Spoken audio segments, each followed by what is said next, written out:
राजस्थान के रेगिस्तानी इलाके में बसे रणपुरा गांव में कुछ दिनों से अजीबोगरीब घटनाएं हो रही हैं। गांव के पूर्वी छोर पर पुराने कुएं के पास रात को लाल रंग की जलती बुझती लालटेन दिखाई देती है। जिसने भी उसकी रोशनी देखी वो गायब हो गया। आज गांव के मुखिया थावर सिंह के पास मोची रोता हुआ पहुंचा। मालिक, मेरी बेटी लक्ष्मी कल शाम से गायब है। वो कुएं की तरफ पानी भरने गई थी, अब तक नहीं लौटी। शांत हो जाओ भाई। जाओ, पटवारी नरोत्तम और चौकीदार गफूर को बुलाओ। पटवारी नरोत्तम और चौकीदार गफूर आते हैं। मालिक, वो कुआं तो शापित है। 50 साल से 20 से ज्यादा लोग गायब हो चुके। हाँ मालिक, रात को आवाजें आती हैं। मदद करो, पानी दो, कोई नहीं जाता उधर। अफवाहें मत फैलाओ, सुबह देखेंगे। कल सुबह सब मिलके कुएं की तलाशी लेंगे। सब घर जाओ। सूरज निकलते ही गांव के जाबांज वीरू, गफूर, नरोत्तम और कुछ युवा कुएं पर पहुंचे। यहाँ नहीं आना चाहिए था। डरना छोड़ो, मैं रस्सी बांधकर उतरता हूँ। टॉर्च दो। अरे ये क्या? पुराने कपड़े के टुकड़े, टूटी हड्डियां, ऊपर लालटेन जल रही है बिना दिए के। वीरू ऊपर आकर बेहोश हो जाता है। कुछ देर बाद मुखिया जी के घर में सब झोल है। मैं शहर से ताला लाकर कुएं को बंद कर दूंगा। पैसे खर्च करने पड़ेंगे।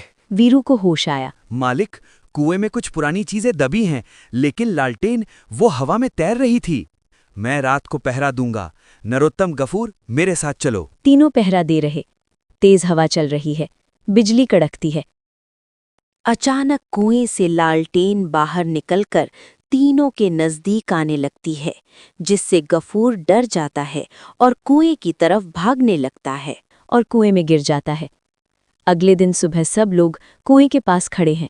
वीरू ने रात की पूरी घटना सबको बताई। पहले बाबा काल भैरवा को बुलाओ। काल भैरवा को लेके कुछ गांव वाले आते हैं। उपाय बताओ बाबा, लक्ष्मी और वीरू कहाँ हैं? सुनो रे, 50 साल पहले पंडित रविशंकर के बेटी के साथ किसी ने दुष्कर्म किया और मारकर कुएं में फेंक दिया। अब वो अपने गुनहगारों को ढूंढ रही है। जब तक उसे वो नहीं मिल जाते, वो मासूमों को कुएं में खींचती रहेगी। रात को मैं अनुष्ठान करूंगा। गांव का हर मर्द यहां होना चाहिए, सिर्फ जो आने में असमर्थ हो उन्हें को छोड़कर।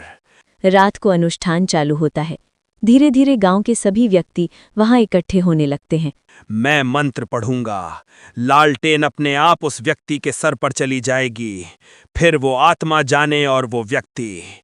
ओम कालिकाय नमः, ओम काल भैरवाय नमः, ओम कालिकाय नमः, ओम काल भैरवाय नमः। डर के माहौल में अब भूल जाते ही कि सेठ हरियालाल शहर गया है।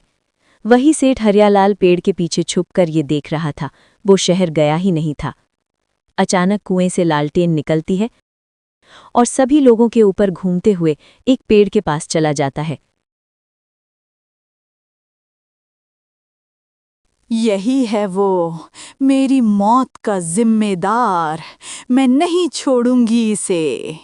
सेठ जी, तुम इतने गिरे हुए इंसान हो, अब सजा भुगतो। हाँ, मैंने ही तुम्हारे साथ वो खिलवाड़ किया था। मैं ही मुख्य गुनाहगार हूँ। माफ करो, मुझे माफ कर दो, बचाओ। लालटेन कुएं के अंदर चली जाती है। पीछे पीछे सेठ भी कुएं में गिर जाता है। एसबी लोग रात भर कुएं के पास बैठे रहते हैं। लक्ष्मी और बाकी लापता लोग बाहर आते हैं। माँ, मैं कुएं में फंस गई थी, लालटेन ने खींच लिया था। जाती है। कुएं का पानी मीठा बहने लगता है। इस तरह न्याय, साहस और सम्मान से हर अंधेरा उजालों में बदल गया।